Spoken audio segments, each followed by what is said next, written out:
I think it's safe to say that change is on my agenda. Change for good. And I embrace that and I enjoy that change. I don't fear it. The declaration lasted less than 4 minutes, yet it changed the future of the British monarchy forever. Standing before a stunned royal council, Prince William opened a sealed crimson folder, looked directly toward his eldest son, and announced that Prince George would immediately be recognized as the royal heir of Britain. No celebration followed. No applause broke the silence. Instead, one chair scraped sharply across the floor, and King Charles slowly lowered his eyes. Before we go deeper into what this really means for the royal family, make sure to subscribe so you don't miss a single update. William entered Buckingham Palace before dawn carrying more than a document. He carried a decision that could not be withdrawn. The Emergency Continuity Protocol, a process used to protect the monarchy during instability, had summoned Catherine, Camilla, Princess Anne, Charles, and George into one room. Each understood why secrecy mattered. Once the declaration was spoken, the future would no longer belong to discussion. George sat beside Catherine as his father read the words. His fingers tightened around the chair, and she noticed. The Princess of Wales reached toward him, but the boy kept his eyes fixed on William. He did not look proud. He looked frightened. The designation placed his education, security, public preparation, and constitutional guardianship under his parents alone. No rival royal household could direct the young heir's future. Charles removed his glasses and set them on the table. The king knew the declaration protected the crown, yet he also understood its message. The monarchy was preparing for a chapter beyond him. William watched his father turn away, but he did not soften the wording. The future king had chosen certainty over comfort. Camilla broke the silence. She pointed to the signatures and asked why the monarch's approval was missing. The queen consort saw William's name, Anne's authorization, and the council seal a formal mark, confirming that the constitutional group had reviewed the order, but nothing from Charles. Her question struck the room like an accusation. Had the king been consulted, or had the decision moved beyond his control? William closed the folder and placed one hand on George's shoulder. The boy remained motionless, while Charles rose and walked toward the window without acknowledging anyone. Then Anne stepped close to her nephew and lowered her voice. The original declaration, she revealed through a documented archive report prepared that morning, had vanished from the council records during the night. Someone inside the palace had tried to stop this moment. But the declaration was not merely a decision about succession. It was a deeply personal act that placed a child at the center of a battle already dividing those closest to him. To the public, Prince George had suddenly become the clearest symbol of Britain's royal future. Inside the palace, however, he was still a young boy, staring at a title he had never requested. William saw duty, Catherine saw danger, Charles saw time slipping away, and George saw something none of them could fully understand: a childhood being carefully folded, sealed, and placed inside the same crimson folder that had just transformed his life. Catherine closed the drawing room door and turned toward William before he could speak. The line of succession, the official order deciding who inherits the crown, had always placed George near the center of royal history, but his parents had protected him from its full weight. That protection was now gone. Years of careful distance had disappeared in 4 minutes, and she wanted to know why their son had been forced to hear the declaration without warning. William held her gaze and admitted the truth. He believed hesitation had become dangerous. Any sign of fear from George could have been used by others to delay the announcement, question the boy's readiness, or weaken Catherine's authority over his future. The prince had acted to protect his son, yet she heard something colder beneath his reasoning. He had treated George's emotions as a risk to be managed. Catherine stepped closer and asked whether protection still counted if the child being protected felt betrayed. William did not answer immediately. He knew she was right, but he also knew the palace had already tried to influence George through hidden structures and private instructions. The future king had chosen certainty because uncertainty had begun to look like surrender. George later stood beside his mother and removed the ceremonial pin from his coat. He turned it between his fingers before asking the question Catherine had feared. "Does this mean grandfather is leaving?" She knelt in front of him and took the pin gently, but no simple answer came. The title did not mean Charles was leaving, yet it proved the family was preparing for a future beyond him. Camilla received her own answer in silence. The new guardianship rules a set of protections placing George's education and royal preparation under his parents alone, removed her household from every decision involving the boy. The queen consort understood at once that the declaration had not merely raised George's status. It had shut a door, and she had been left outside it. Charles then asked to see his grandson alone. The king waited beside an unopened letter written months earlier and marked for delivery during a constitutional emergency. When he offered it, George remained standing. "I would rather hear the truth from you," the boy said. Charles slowly withdrew his hand and placed the envelope between them. In that moment, he understood that George was not asking for ceremony, reassurance, or another prepared message. He was demanding honesty. That request would force the king to revisit the precise incident that had convinced William the monarchy could no longer afford to wait. The emergency declaration did not begin in a council chamber. It began 12 days earlier, beneath the vaulted ceiling of St. George's Hall, during what should have been a carefully controlled ceremony. One misplaced document, one unauthorized instruction, and one frightened expression on George's face exposed a struggle that had been growing behind palace doors for months. Everyone present remembered the moment. William would later describe it as, the instant he knew hesitation had become more dangerous than action. George approached the table expecting to sign a simple promise of service. The youth service of the crown, a ceremonial event designed to introduce younger royals to public duty, was supposed to be symbolic, gentle, and brief. William had approved only a short pledge promising honesty, responsibility, and respect for the country. Yet the page placed before his son contained language the prince had never seen. George read the added paragraph twice. The new words placed his schedule, education, advisors, and public appearances beneath a royal household guardianship committee, meaning a group of senior palace figures could influence how he was prepared for royal life. His hand stopped above the pen. Then he looked toward William, and the fear in his face changed everything. William crossed the room before anyone could speak. He removed the pen from George's reach and took the document into his own hands. The prince read the altered wording, tore the page cleanly in half, and placed the untouched signature sheet back on the table. Catherine moved immediately toward her son. She guided him away while he remained silent, still trying to understand why adults had changed a promise without warning him. Camilla defended the arrangement after the ceremony. The queen consort argued that the committee would provide stability whenever William and Catherine were unavailable. She insisted that no one intended to control George. Catherine refused to accept that explanation. Her children, she said, were not institutional property to be managed through hidden clauses and private offices. Charles soon admitted that he had approved the idea of an advisory group, believing it would reduce conflict between royal households. The king had never seen the expanded paragraph. His attempt to create unity had been twisted into permission for control, and William understood that someone had used his father's trust against them both. Anne found the proof in the official paperwork.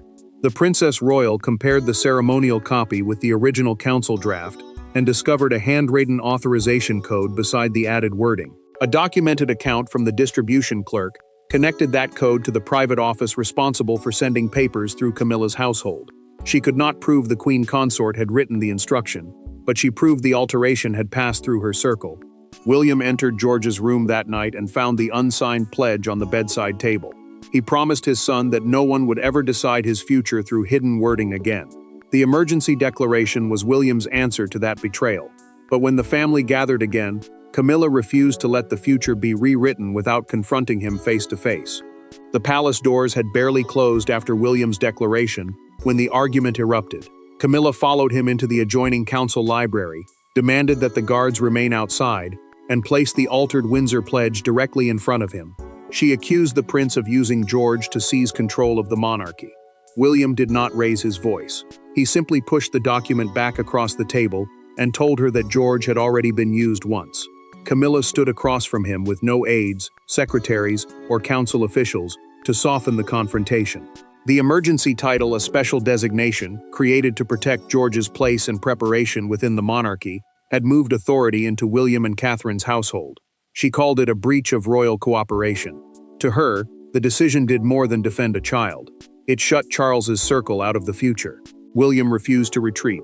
He reminded the queen consort that George had been placed before a public audience and pressured to accept language he did not understand. The boy's silence had been treated as consent. His fear had been ignored, because the adults around him believed duty mattered more than choice. The prince told her that no committee, household, or private office would ever make that mistake again. Camilla struck the table with her palm. The ceremonial pen rolled toward the edge, but William caught it before it fell and placed it beside the torn pledge. He would not match her anger. That calm unsettled her more than shouting could have done. Camilla finally admitted what she feared. She believed William intended to erase every influence connected to Charles once he became king.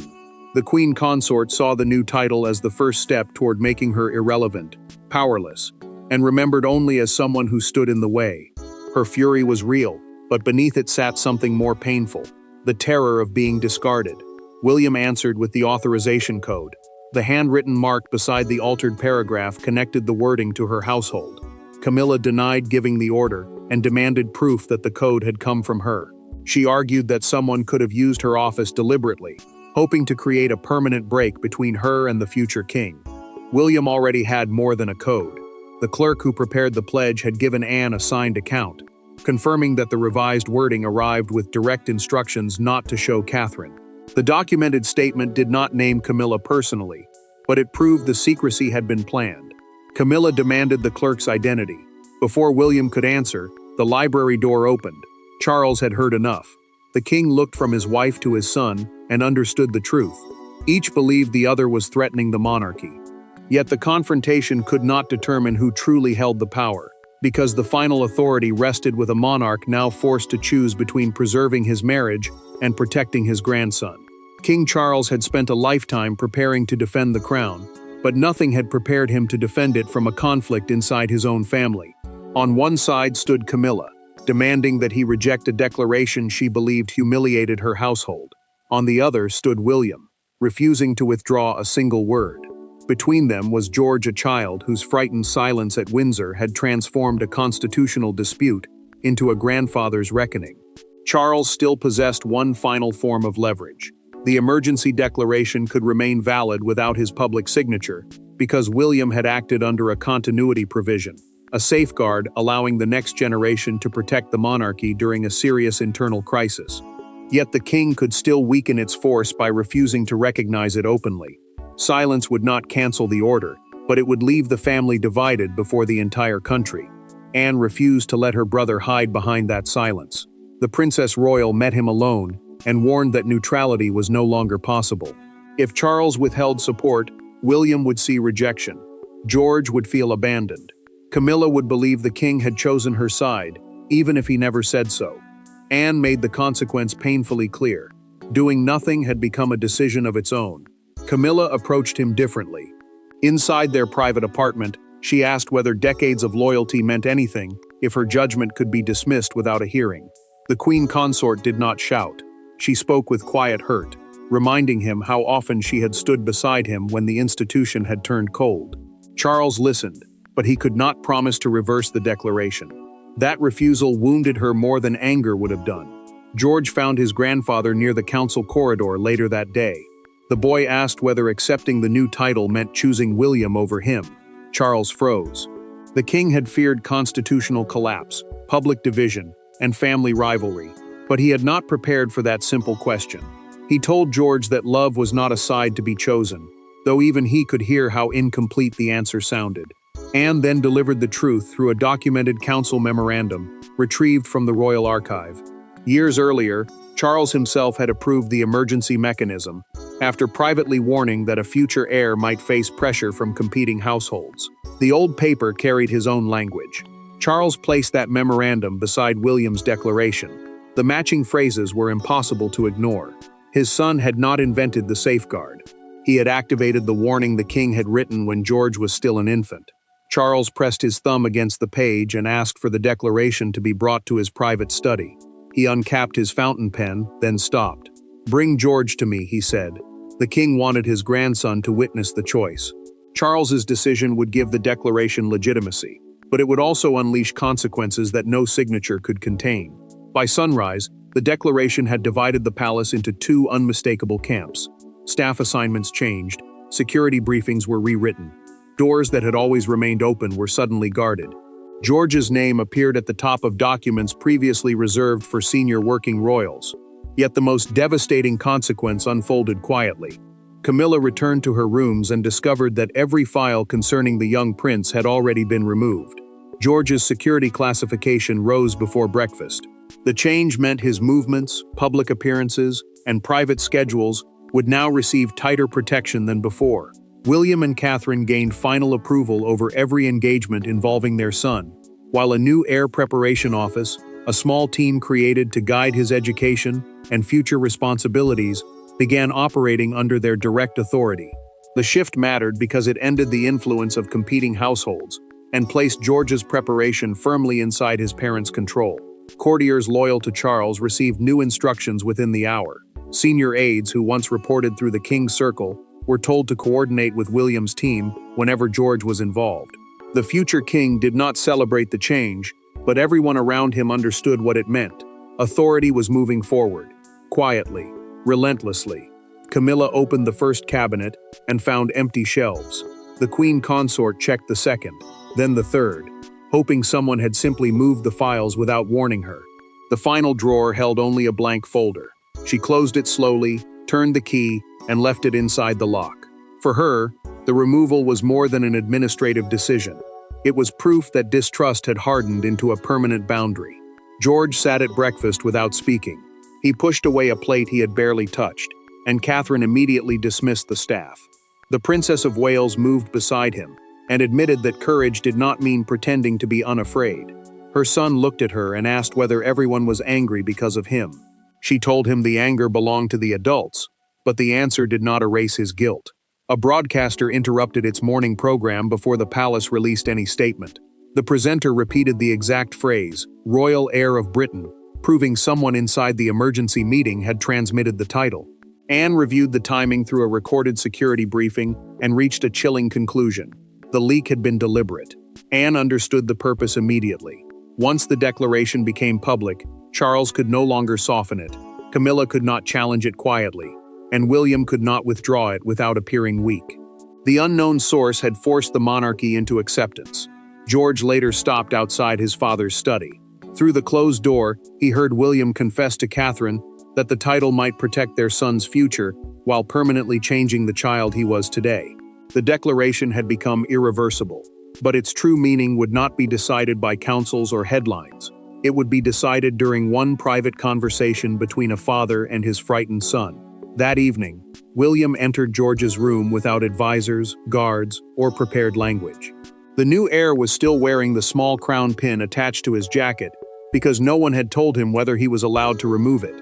William sat beside him, reached forward, and unfastened it himself.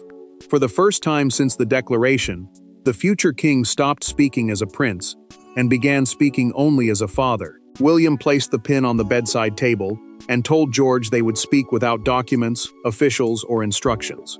The title, Royal Heir of Britain, was not a crown and did not make him more important than Charlotte or Louis. It was a promise that no hidden committee, private office, or competing household would control the person he became. The protection mattered because George's future had already been discussed by adults who had forgotten that he could hear them. George listened, but he did not immediately forgive him. He told William that the declaration had made him feel displayed before the family, like a decision waiting to be approved. The boy had watched everyone study his reaction, yet no one had first asked how he felt. His father accepted every word. The prince did not defend the timing or hide behind duty. He simply admitted that he had hurt the son he had been trying to protect. William then spoke about his own childhood. He remembered adults lowering their voices when he entered rooms, arguing about his future, and expecting him to accept choices already made. The future king had acted quickly because he feared George would inherit the same confusion. That fear had driven him forward, but it had also made him repeat part of the very mistake he wanted to prevent. George asked whether he could refuse the title. William answered carefully. He would not force his son into immediate ceremonies, speeches, or public duties, but the constitutional protection of formal safeguard, securing George's future role and independence, had to remain. Without it, the same palace pressures could return. George thought for a long moment before setting his own condition. He would accept the designation only if Charlotte and Louis were included, whenever the family discussed the future. He would not allow a title to turn his brother and sister into outsiders. William agreed without hesitation. He promised that George would never be prepared for duty by being separated from the people who knew him as a brother first. The boy finally smiled and asked whether his father would stay until the lights were turned off. William remained beside him. Before leaving, he asked whether George was ready to stand with him the next morning, not as a symbol, not as a royal answer, but simply as himself. By morning, the title no longer belonged only to the palace, because Britain and the world was waiting to decide what kind of future it represented. The country awakened beneath a headline no one had expected to see for years. Television networks interrupted their schedules. Crowds gathered outside royal residences. Commentators debated whether William had protected the monarchy or accelerated a transfer of power. Yet one image silenced the loudest arguments. George leaving Kensington Palace beside his father, without a crown, without ceremonial dress, and holding William's hand as cameras captured the weight behind the historic title. Buckingham Palace moved before speculation could harden into panic. Its official statement confirmed that George's new designation was valid, protective, and intended to preserve continuity during an exceptional royal transition. Continuity meant keeping the monarchy stable when authority, duty, and future leadership were under unusual pressure. The wording mattered, because it presented the declaration not as a challenge to Charles, but as a shield around the next generation. Charles added one sentence of his own. The king expressed confidence in William's judgment and pride in his grandson's courage. That public endorsement ended any hope that the decision might be quietly reversed. It also revealed the monarch's painful choice. He had supported the future even though doing so made the approaching end of his own chapter feel more real. Britain divided almost immediately. Some praised William for protecting George from palace rivalry and hidden influence. Others accused the prince of placing constitutional weight upon a child too young to understand it. The title inspired hope and discomfort in equal measure, because the country could see both a future heir and a frightened boy standing inside the same moment.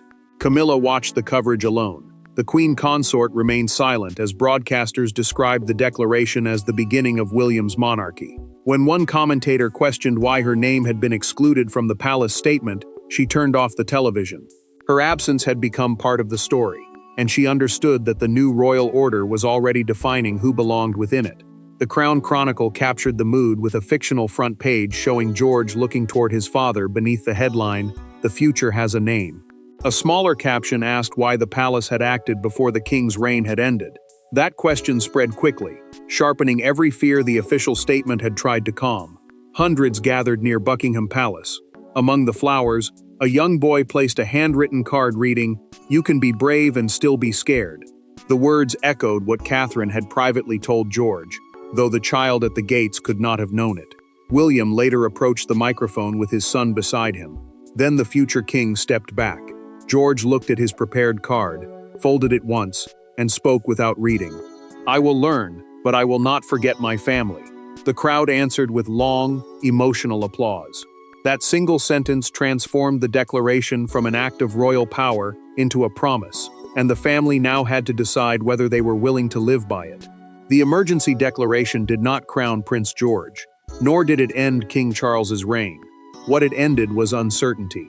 William had drawn a boundary around his son, Charles had chosen continuity over wounded pride, and George had accepted the future without surrendering his voice.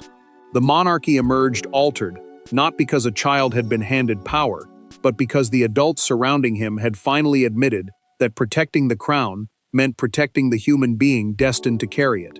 Charles entered the final meeting, knowing hesitation had already cost the family enough.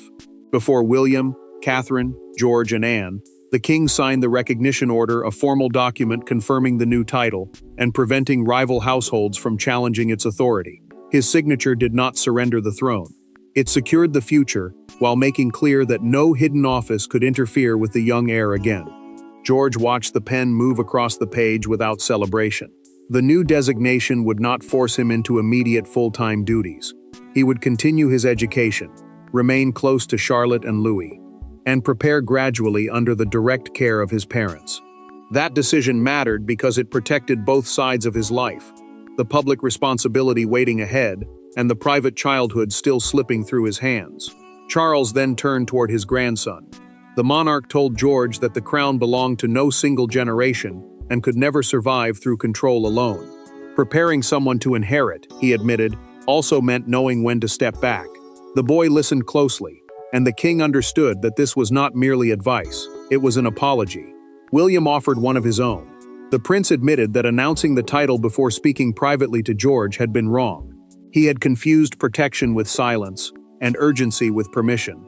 The future king promised that no decision about his son would again be made without first hearing the child expected to carry its weight.